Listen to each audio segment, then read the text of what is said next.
কাফিরদের মন্দ বলতে বলতে কেন আসলেন ওমর রাদিয়াল্লাহু আনহু? তার আফসোস ছিল একটাই, সূর্য ডুবে গেল অথচ আসর পড়া হলো না। খন্দক যুদ্ধের সেই কঠিন মুহূর্তে সালাতের প্রতি তাদের ভালোবাসা দেখুন সহিহ বুখারী গ্রন্থের 945 নম্বর হাদিসে।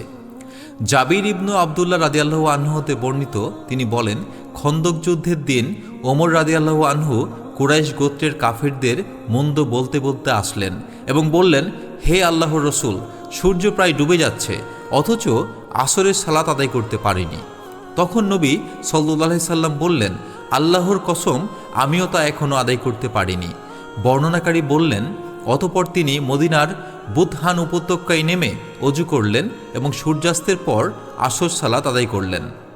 অতপর মাগরিবের সালাত আদায় করলেন। সাহাবীদের জীবনের কেন্দ্রবিন্দু ছিল সালাত। কোনো পার্থিব বাস্তবতাই তাদের অন্তর থেকে সালাতের গুরুত্ব মুছে দিতে পারেনি। আসুন আমরাও আমাদের জীবনকে সালাতের চারপাশেই সাজাই। আল্লাহ আমাদের সহায় হন। আমিন। জাযাকাল্লাহু খায়রান।